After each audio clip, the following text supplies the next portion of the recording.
Pensez Fortune 1000. Qui est à la tête des entreprises qui s'y retrouvent?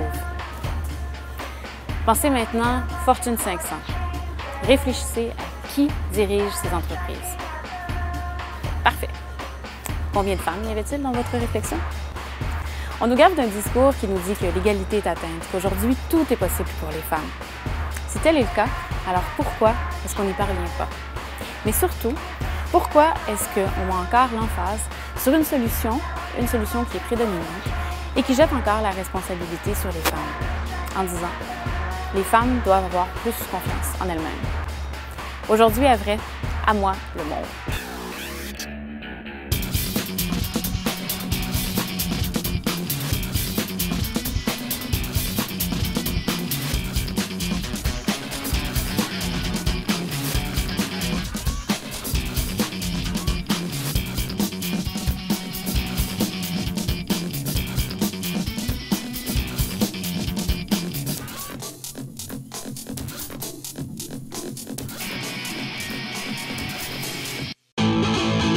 Que les dernières années nous ont révélé de plus en plus de femmes en poste de pouvoir, on pourrait facilement croire qu'il n'existe plus d'obstacles à l'ascension des femmes vers les hauts sommets hiérarchiques. Malheureusement, ce n'est pas le cas. Voyons où on en est. Selon une étude de l'organisme Catalyst, aux États-Unis, le pourcentage de femmes qui détiennent actuellement un poste de PDG dans une compagnie du Fortune 500 est de 4,2 %. Même si on élargit au Fortune 1000, le pourcentage reste le même. Du côté du Financial Post 500, ici au Canada, les femmes occupent 18,1 % des postes de cadre supérieurs. Il existe encore 30 % des sociétés du FP 500, soit environ 1 sur 3, qui n'ont aucune femme cadre supérieure. Chez nos cousins français, parmi les 500 sociétés françaises cotées sur Euronext Paris, les femmes PDG ne sont que 2 %. Le Forum économique mondial a publié en 2010 The Corporate Gender Gap Report, le rapport sur l'écart des sexes en entreprise. Chez la presque totalité des 20 pays répondants, on observe une tendance. Plus les postes sont élevés dans la hiérarchie, plus le pourcentage de femmes qui occupent ces postes est faible. L'exception majeure est la Norvège, où un règlement exige que, dans les conseils d'administration du secteur public, il y ait une représentation d'au minimum 40 % de chacun des sexes. Au Québec, la politique concernant la parité dans les conseils d'administration dans les sociétés d'État a permis d'atteindre cet objectif en 2011. Il reste que chez les plus grandes entreprises qui ont participé à l'étude, la moyenne des femmes PDG est inférieure à 5 %. Ces chiffres sonnent l'alarme et nous démontrent en fait que le monde professionnel ne fait pas sa part pour atteindre l'égalité. Bien sûr, il y a des entreprises au Royaume-Uni, dans les pays scandinaves et aux États-Unis qui sont en fait les leaders de l'intégration des femmes. Mais de croire qu'aujourd'hui, la majorité des entreprises ont une représentation égale d'hommes et de femmes, c'est un mythe. Et si vous êtes de ceux qui croient encore que l'évolution naturelle, tranquillement pas vite, va changer et arranger les choses, ben on risque de regarder encore les mêmes chiffres dans une trentaine d'années. D'abord, il existe des causes externes et objectives à cette situation. Mais il y a des gens qui pensent qu'il y a aussi des causes internes et subjectives venant des femmes elles-mêmes. Voyons voir ce qu'il en est. Le glass ceiling, le plafond de verre, est un concept qui a été utilisé pour la première fois par 2 journalistes du Wall Street Journal en 1986 pour désigner les barrières excluant les femmes des niveaux hiérarchiques les plus élevés de la majorité des organisations. Mais n'ayez crainte. Nous allons d'abord examiner les diverses raisons entourant l'existence de ce plafond de verre et ensuite Ramza va vous donner les moyens pour le surmonter et changer le monde. Rien de moins. Premièrement, le monde de l'entreprise, de la grande compagnie et le monde du pouvoir est malheureusement un monde qui est encore aujourd'hui incroyablement, majoritairement masculin. Je sais, je vous entends d'ici. Il y a de plus en plus de femmes PDG, il y a beaucoup de femmes qui dirigent des PME. C'est vrai, ça progresse, lentement mais sûrement. Mais j'ai aussi dit majoritairement. C'est un univers qui est donc régi et dirigé par des codes masculins et les comportements dits masculins sont moins bien perçus chez une femme que chez un homme. Par exemple, un homme agressif est considéré comme ambitieux ou comme un battant, alors que chez une femme, c'est de l'hystérie. Plusieurs la verront toujours comme une femme qui a réussi à assimiler un comportement normalement associé aux hommes. Il n'est donc pas souhaitable de se conformer à un univers qui n'apprécie pas les femmes à leur juste valeur. Alors, soyez vrai. Votre personnalité est votre plus grande force, votre plus grande compétence au travail. C'est le système, c'est l'univers qu'il faut s'acharner à changer, pas les femmes. Il faudrait quand même dire que le monde du management évolue et essaie de promouvoir plus de valeurs féminines dans les organisations. Ensuite, il faut dire que les femmes ont aussi beaucoup plus de difficultés à se trouver un mentor, quand c'est prouvé que c'est les mentors qui aident les gens à atteindre les postes vraiment élevés. Les femmes se voient attribuer presque toutes les tâches familiales et ménagères, et donc elles ne peuvent se permettre d'accepter ou de travailler vers des postes qui occuperaient plus de leur temps ou les feraient voyager plus, parce qu'elles doivent s'occuper de leurs enfants. C'est pas un problème, et c'est un très grand emploi à s'occuper d'enfants. C'est un problème quand ce n'est pas partagé équitablement dans le couple et que la femme s'en trouve encore et encore pénalisée. Le manque de modèles féminins dans les grandes entreprises, et aussi dans les entreprises qu'on montre à la télé puis dans les films, entraîne également un effet de cercle vicieux, puisque comme nous n'avons pas de modèle sur qui nous baser, vers qui nous tourner, c'est plus difficile d'être les premières à se lancer en territoire hostile. Ceci étant dit, au Québec, nous avons quand même des exemples de femmes admirables en haut de grandes compagnies et en situation de pouvoir. Monique Leroux est devenue en 2008 la première femme à diriger le puissant mouvement Desjardins et a été réélue pour un second mandat. Jacinthe Côté est présidente de la multinationale Rio Tinto Alcan. Lise Thériault a été ministre du Travail et a réussi à imposer une révolution dans le monde ultra-masculin de la construction en faisant adopter la loi mettant fin au monopole syndical sur le placement de la main-d'œuvre. Mais mis à part les causes externes, il existerait aussi des causes internes qui viendraient expliquer le paradoxe des femmes et du pouvoir. Puisqu'elles évoluent dans un monde d'hommes où un code masculin de conduite est mis en valeur, les femmes s'imposeraient involontairement des barrières psychologiques à leur avancement dans leur entreprise, puisqu'elles se comparaient aux hommes autour d'elles, puis elles verraient qu'ils n'ont pas les mêmes méthodes de gestion, etc. Donc, elles ne se mettraient pas de l'avant d'elles-mêmes pour obtenir des promotions.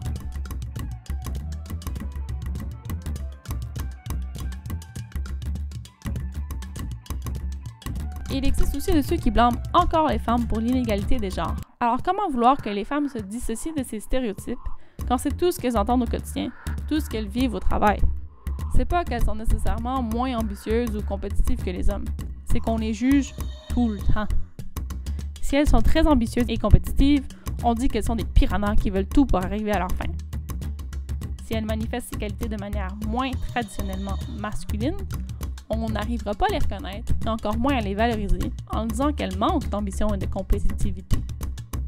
Les femmes sont donc devant un cul-de-sac et un plafond de verre qu'il faut rapidement changer. Tout le monde a entendu parler de Sheryl Sandberg, la directrice des opérations de Facebook, qui a fait paraître Lean In, en avant toute, un manifeste pour encourager les femmes à oser et à développer leur ambition à devenir des dirigeantes. Son livre a reçu un grand écho médiatique et politique, mais on l'a également critiqué en disant qu'une fois de plus, on donnait toute la responsabilité du problème aux femmes, comme si elles pouvaient développer leur confiance en elles en cliquant des doigts et qu'il suffisait simplement de ça pour faire disparaître les discriminations sexistes. Anne-Marie Slaughter, professeure à Princeton et ancien membre de la garde rapprochée de Hillary Clinton, lui reprochait que, d'une part, même avec la meilleure volonté du monde, il était impossible pour les femmes de concilier enfants et carrière, à moins d'être surhumains ou à moins d'être riches comme Sheryl et d'avoir des domestiques, ce qui est loin d'être le cas de toutes les femmes. J'ai bien aimé la perspective de Catalyst, un organisme de recherche sur la question. Ce que Catalyst dit, c'est que pour que les femmes qui vont de l'avant aient du succès, les organisations, elles aussi, doivent aller de l'avant et faire leur bout de chemin. Sans cette première étape des compagnies, il n'y a aucun progrès possible. Catalyst rappelle également quelques résultats de ses recherches, notamment même lorsque les femmes utilisent les mêmes tactiques que les hommes, elles avancent tout de même plus lentement qu'eux et l'augmentation de leur salaire est également moins rapide. Les grands projets qui ont beaucoup de visibilité, un rôle critique ou offrent une expérience à l'international sont ceux qui font avancer plus rapidement une carrière. Or, ces projets sont moins offerts aux femmes qu'aux hommes.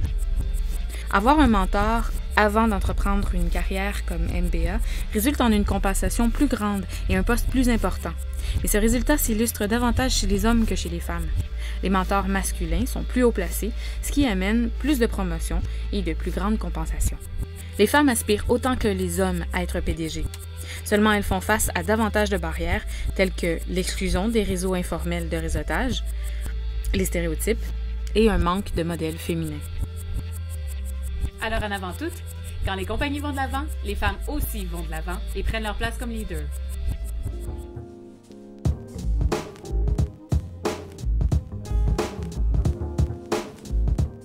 Alors Fanny, tu es une femme d'affaires accomplie, mais ce que je trouve intéressant de ton parcours, entre autres choses, c'est qu'à la base, tu n'avais pas l'ambition de devenir une gestionnaire. En fait, j'avais pas, dans mon objectif, non, je ne m'attendais pas à devenir mon propre patron, pour être clair. J'ai fait des études en gestion, puis je pensais que j'allais devenir directrice marketing, que j'allais travailler dans une grande boîte, oui, que j'allais monter les échelons, mais que je serais toujours une employée. Quand je suis arrivée ici, puis en fait, j'ai commencé à travailler comme employée dans le cinéma et j'ai eu la chance de rencontrer tout de suite une personne qui m'a prise en main et qui m'a intégrée directement dans la communauté d'affaires. Ça a été excessivement rapide et ça a été très appréciable et apprécié. Et effectivement, quand l'occasion s'est montrée de devenir propriétaire, ça a été beaucoup plus facile que ce que je pensais. Donc pendant 6 mois, j'ai travaillé comme employée. Je faisais peut-être... je ne sais pas combien d'heures je faisais, mais j'en faisais beaucoup. Et donc, effectivement, qu'une fois que je suis devenue propriétaire, je me suis rendu compte que la différence, il n'y en avait pas vraiment entre ce que je faisais avant et ce que je faisais maintenant. La seule différence, c'était que c'était moi qui étais le patron, c'était moi qui faisais mes heures, c'était moi qui me donnais mes propres objectifs. Donc, c'était à moi de m'organiser avec mon travail. Maintenant, tu es devenue présidente du REFAP. Est-ce que tu peux nous expliquer un peu quel rôle ça joue pour les femmes, puis comment ça s'est passé? Une fois que je suis arrivée ici à Hermeux-Gatineau, c'est sûr que mon premier réflexe a été de faire du réseautage et de rentrer dans des associations d'affaires. Donc, mon mentor m'a tout de suite intégrée dans l'association locale et surtout, il m'a tout de suite fait devenir administratrice à l'intérieur de cette association. Donc, ce qui fait que de devenir administratrice, j'ai beaucoup de barrières qui sont tombées. Son leitmotiv, c'était toujours de dire « Ah, vous les jeunes, vous pensez que vous avez tout le temps devant vous, mais ça ne sert à rien d'attendre, faites-le tout de suite. » Donc, de fil en aiguille, le fait d'être administratrice, ça t'amène à rencontrer des gens, ça t'amène à prendre des décisions, ça t'amène à t'intégrer beaucoup plus dans la communauté d'affaires. D'un point de vue business, ça peut t'apporter de la notoriété, de la visibilité. Puis du point de vue personnel, ça t'apprend des choses, ça te fait rencontrer des gens, c'est très intéressant. Donc, je suis rentrée dans d'autres associations qui me faisaient peur, qui étaient plus grosses. Donc, il y a eu le REFAP et la Chambre de commerce. Et puis, au REFAP, pareil, j'ai fait, on va dire, mes gammes. Je suis rentrée administratrice et puis, je me suis rendu compte que finalement, je ne serais pas une si pire présidente que ça. Donc, je suis devenue présidente sans appréhension, puis voilà. OK. Puis, tu disais, il y a des barrières qui sont tombées. En fait, il y a plusieurs choses. D'abord, je pense que tu es trop jeune, que tu manques d'expérience. Ensuite, au fil du temps, tu découvres que les femmes ont toutes le même défaut, c'est qu'elles pensent qu'elles ne sont pas capables, elles pensent qu'elles sont moins bonnes, elles pensent qu'elles sont moins agressives. Ensuite, les femmes sont toujours beaucoup plus conciliantes. Donc, comme elles sont plus conciliantes, elles ont tendance à partir beaucoup moins au combat. Donc, elles ne vont pas forcément avoir le goût de se présenter en élection pour devenir présidente ou pour devenir directrice parce qu'il va y avoir comme une... Là, je dis combat, c'est un peu fort, mais il va y avoir une concurrence. Puis une confrontation. Oui, il va falloir se confronter avec les autres qui veulent aussi avoir le poste. Donc, toutes les femmes ne sont pas forcément capables de... Ou préparées, veulent pas. Oui, c'est ça. C'est ces personnes qui seraient totalement compétentes dans le poste qu'elles visent, sauf qu'il y a une barrière qu'elles se mettent elles-mêmes comme est-ce que je suis assez bonne, est-ce que je suis assez forte, est-ce que... En tout cas, ça semble une donnée sociologique importante chez les femmes. Donc ça, mon mentor m'a apporté ça. Il m'a dit, arrête de te poser des questions, vas-y, fonce. C'est sûr que l'expérience d'avoir été confrontée à d'autres femmes, des femmes qui sont beaucoup plus vieilles, des femmes qui se sont battues, des femmes qui travaillent dans un milieu d'hommes, des femmes qui sont travailleurs autonomes, tu te rends compte que finalement, femme ou homme, il n'y a pas vraiment tant de différence que ça sur le terrain. Tu sais, tout le monde est capable. Oui. Et qu'est-ce que tu donnerais comme conseil, en fait, aux jeunes femmes qui se disent, qui t'écoutent puis qui disent, ah, mais c'est intéressant, peut-être que moi aussi je pourrais, ou qui n'osent pas, en fait, peut-être. À se lancer en affaires ou à devenir présidente? Les deux. Bon, l'ensemble de l'œuvre. L'ensemble de l'œuvre. En ce qui concerne partir en affaires, ça, c'est certain qu'il faut pas trop se poser de questions. Il faut croire en son projet. Il ne faut pas avoir peur de faire des heures. Le fait d'être capable de trouver un mentor ou d'être capable de trouver un coach, c'est quelque chose qui est très important. Que ce soit un homme ou une femme, c'est quelque chose qui va beaucoup aider parce qu'il va baliser au début. Il va trouver des réponses, il va essayer de te pousser un petit peu plus et puis surtout, il va faire en sorte que le ou la coach que tu vas choisir ou le mentor, que tu t'arrêtes pas sur des petits problèmes, que tu fasses pas une montagne d'une colline ou que tu ne fasses pas arrêter par un petit caillou. Donc ça, au départ, c'est important d'avoir quelqu'un en arrière qui te motive, mais surtout qui t'encadre un peu sur le chemin.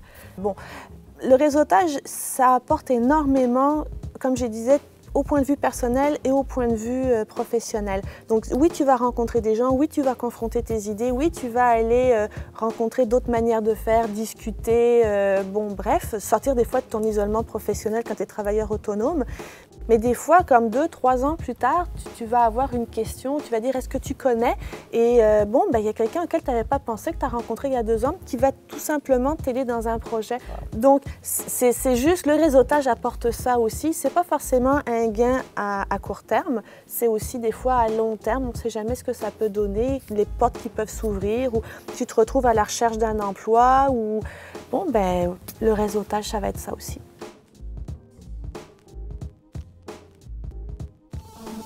Alors, êtes-vous prête à gravir les échelons? Les spécialistes ont trouvé plein de solutions. C'est les femmes qui n'hésiteront pas à utiliser ces solutions-là qui pourront gravir les échelons et du haut de leur fonction pourront réellement changer les choses. Le coaching est une des solutions immédiates et temporaires qu'une femme peut utiliser. Il s'agit d'une démarche d'accompagnement qui aide les femmes à obtenir des fonctions de dirigeantes dans leur entreprise. Les femmes font d'ailleurs beaucoup de demandes d'accompagnement de ce type puisqu'elles évoluent dans un milieu d'hommes.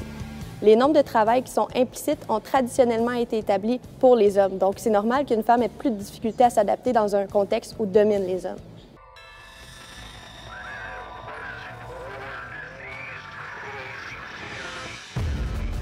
Le premier volet, c'est les valeurs. Donc, dans le fond, qu'est-ce qui est important pour le travailleur? Le deuxième volet, c'est les talents. Donc, c'est quoi les compétences ou les talents innés du travailleur? Dans le fond, qu'est-ce qui est facile de faire pour lui? Pour le troisième volet, le coach de carrière interroge le travailleur sur ses passions. Puis comme on le sait, les passions et le talent, ça vient souvent de pair. Donc, dans le fond, ça permet au travailleur de comprendre que qu'est-ce qu'il aime faire, c'est souvent dans quoi il est bon en plus. Le coach de carrière doit ensuite établir les besoins du travailleur selon leur horaire, leur vie familiale, la qualité de vie qu'il désire avoir ou même leur vie de couple. Pour le dernier volet, le coach de carrière doit cerner les défis du travailleur. Donc, qu'est-ce qu'il aimerait relever dans son emploi ou même les objectifs qu'il aimerait atteindre. Le sexisme en milieu de travail, qu'il soit inconscient ou non, peut vraiment altérer l'identité d'une femme qui désire gravir les échelons. Le coach permet également à la femme de découvrir sa véritable identité, de développer son autonomie, son assertivité. Ce qui veut dire qu'elles apprendront à communiquer un message difficile sans passivité, mais également sans agressivité. Il existe différents types de coaching. Le coaching de développement et le coaching stratégique. Pour ce qui est du coaching de développement, la femme travaille davantage sur son estime de soi, sur sa confiance en soi et sur son affirmation de soi en lien avec les différentes sphères personnelles et professionnelles.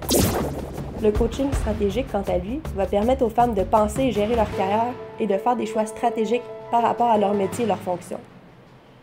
Le coach cible certaines situations de changement que peuvent vivre les femmes, comme le retour sur le marché du travail d'une femme ayant arrêté de travailler durant plusieurs années, ou faire le choix d'un poste qui lui permettra de développer son expérience professionnelle et de faire évoluer sa carrière. Il existe également des guides sur le sujet pour nous apprendre à nous auto-coacher. C'est d'ailleurs ce que le guide pour l'auto-coaching de la femme de Chin Lasman démontre. À travers ce guide, une femme peut apprendre à se mettre en valeur au travail, à développer sa confiance en soi, à affronter les critiques au travail et à accepter les signes de reconnaissance ou même les réclamer.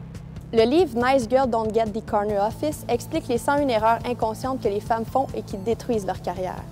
Le livre relate les erreurs les plus communes que l'on observe souvent chez les femmes, telles que le sentiment de devoir sans cesse s'excuser, la manie de toujours formuler notre opinion sous forme de questions et plusieurs autres. Le livre explique également que le fait de travailler fort n'est pas nécessairement ce que le patron remarquera chez l'employé. Les promotions ne sont généralement pas données à des personnes qui travaillent bien. Elles sont données évidemment à une personne qui travaille bien, mais qui a su aussi projeter sa personnalité. Le réseau social est quelque chose de très important au travail. C'est ce qui permet de démontrer qui vous êtes réellement. Le livre démontre également que les femmes ont la fâcheuse habitude de dire « Bon, si je ne le fais pas, personne ne le fera ». Malheureusement, pendant que les femmes s'efforcent à faire leur travail, les hommes, eux, font avancer leur carrière. Les femmes doivent donc prendre un peu plus de temps pour planifier leur carrière et un peu moins à faire le travail des autres. Une autre solution immédiate qui peut être intéressante, c'est le marrainage. Dans une compagnie, la marraine peut propulser la carrière de la femme en l'aidant à entrer dans des réseaux sociaux essentiels, en attirant l'attention de la haute direction sur ses réalisations et en la recommandant pour des affectations clés.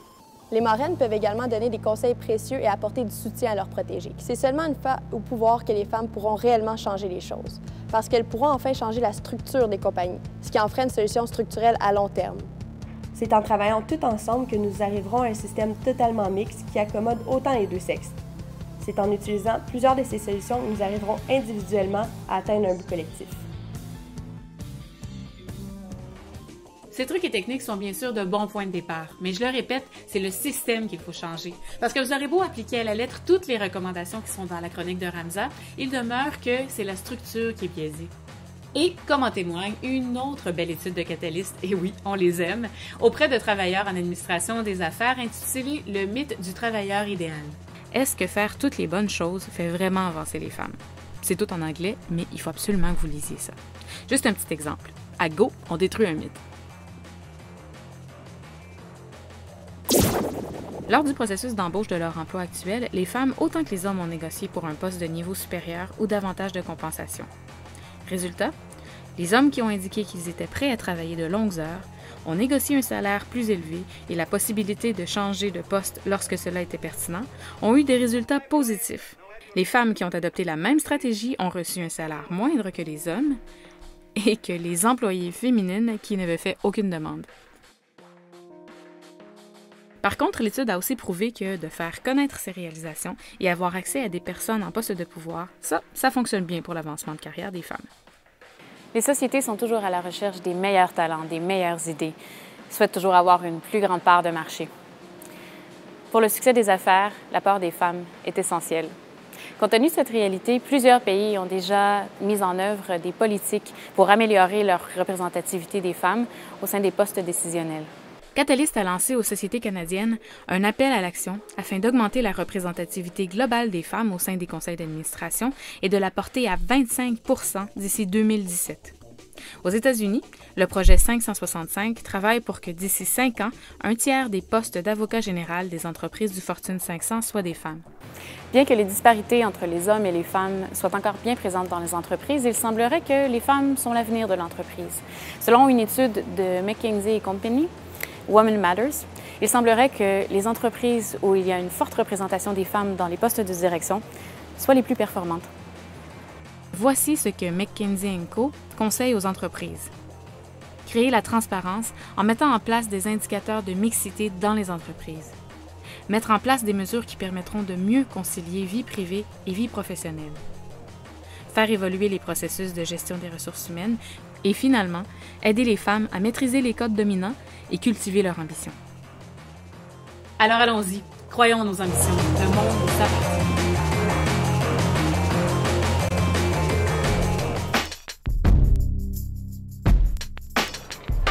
Dans n'importe quelle relation, dans le fond, il y a toujours une espèce de jeu de pouvoir ou un rapport de force, là, puis le sexe, il fait tellement pas exception.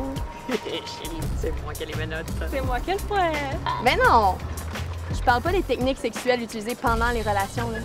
Oh non? Oh non! Ben non. Ou même pas des techniques pour garder son homme soumis ou l'empêcher d'aller voir ailleurs, là. Moi, je parle surtout du respect qu'il doit avoir entre les deux personnes. Pour avoir une relation amoureuse saine, il faut que les deux partenaires soient égaux. Puis ben pour ça, il faut être capable de bien communiquer. Puis aussi, il faut bien se connaître. Si tu veux communiquer, il faut que tu connaisses ton corps, il faut savoir ce qui nous plaît, qu'est-ce qui nous intéresse, qu'est-ce qu'on aimerait essayer, puis surtout être assez clair sur ce qu'on a vraiment pas envie d'essayer aussi. ben pour ça, il faut laisser tomber les tabous. Hein. Oui, ça c'est tellement vrai. Par exemple, on parle souvent de la masturbation pour les hommes, mais la masturbation chez les femmes aussi, c'est vraiment un bon moyen de découvrir son corps. Il ne faut pas avoir peur d'explorer, il ne faut pas être mal à l'aise avec ça. Puis d'aller chercher de l'information aussi. Il y a des magazines, par exemple, sur la sexualité, il y a des jouets. Parce que vraiment, si on s'en tient à ce qu'on voit dans les films, ce qu'on voit sur Internet, franchement, premièrement, c'est assez limité. Puis deuxièmement, ça va davantage nous apprendre, je pense, à faire plaisir aux hommes. Là. Moi, je trouve qu'avant de devenir, ce que je voyais c'est comme titre de magazine, une fellatrice hors pair, ben, je pense que ça vaut la peine d'apprendre nous-mêmes comment jouir. Après, on pourra jouir quelqu'un d'autre. Oui, puis une fois qu'on a appris à connaître son corps, ben, il faut apprendre à l'enseigner à l'autre. Ben, il faut juste savoir communiquer, là. Oui, c'est ça. Mais tu sais, dans notre société, là, c'est pas sexy de parler pendant qu'on fait l'amour. Sauf si c'est pour dire des mots cochons. Mais comment est-ce que tu es supposé savoir ce que l'autre aime? Surtout si c'est avec une nouvelle partenaire, si vous parlez pas un peu de ce qu'il veut faire, de c'est quoi ses limites, puis comment est-ce que cette personne-là va savoir ces choses-là sur toi? Trop souvent, ça prend vraiment longtemps avant qu'un couple se dégêne, puis parle de ce qui va pas quand ils font l'amour. Mais c'est un problème tellement facile à régler, c'est tellement le fun à régler. Oh. C'est tellement le fun à régler, ça c'est vrai. Mais c'est vrai, c'est le fun, le sexe. Moi, ça... En tout cas, quand un gars me dit « Ah non, mais moi, ma blonde, elle aime pas ça, le sexe », Honnêtement, la première réponse qui me vient en tête, c'est ben ok, c'est parce que tu sais pas comment la faire jouir, ta blonde. C'est tellement chouette le sexe que pourquoi est-ce qu'on aurait envie de s'en priver, sincèrement? Bon, à moins qu'on ait vécu des traumatismes ou quelque chose qui a été plus difficile à vivre ou qui rend ça vraiment désagréable, là, je peux comprendre, mais honnêtement, là, ma blonde, elle aime pas ça, ben ok, c'est parce que tu sais vraiment pas comment lui donner du plaisir, puis à ce moment-là, ben tu sais, peut-être que c'est elle aussi qui sait pas comment, peut-être que c'est elle qui a jamais pris le temps de le découvrir non plus. Et si c'est ça le cas, là, ils peuvent le découvrir ensemble, il faut juste qu'ils la mettent à l'aise pour qu'ils sont à l'aise d'explorer. Oui, parce que ça joue quand même à deux, là, ce jeu-là, dans le sens que si de toi, tu dis ce que t'aimes ou ce que t'aimes pas, ton partenaire écoute pas, ben ça mène vraiment à rien. Puis des fois, tu penses qu'il t'écoute, puis lui, il pense même qu'il écoute. Mais si c'est juste parce que tu dis non ou que tu dis pas grand-chose, puis qu'il fait ce qu'il veut, ben c'est pas ça, l'écoute, là. Il faut qu'il te montre l'intérêt, qu'il te pose des questions. Puis ben ça, s'il n'est pas capable de le comprendre, là, ben tu fais juste passer à un autre. Tu passes au suivant. C'est simple que ça. Ouais. Mais tu sais, il y a des manières de faire, d'en parler avant, qui vont mettre les deux à l'aise pour essayer de l'explorer ensemble. Que ce soit poser des questions avant ou pendant, c'est un peu plus difficile. Mais c'est juste demander à l'autre, ben qu'est-ce que tu aimerais faire ou c'est quoi tes fantasmes? Ben t'es pas obligé non plus de poser des questions, là, si ça te gêne un peu, là, tu peux toujours t'appuyer sur des points un peu plus positifs. Puis justement, enseigner à travers ces points-là, comme « Ah, j'aime vraiment quand on fait telle affaire. » Tu viens déjà d'y enseigner. Ou « J'aimerais essayer peut-être telle affaire. » Faut juste pas avoir peur d'en parler. C'est d'ailleurs pour ça que les féministes ont généralement des meilleures relations, des relations plus saines et du meilleur sexe. Et d'ailleurs, en passant, pour celles que ça intéresse, parce qu'on le fera pas là de vive voix, mais petit cadeau de gracieuseté de notre recherchiste Anne, on vous a mis une méthode éprouvée pour découvrir votre point G. Alors, c'est juste sur notre site internet, juste ici en bas. Bonne découverte!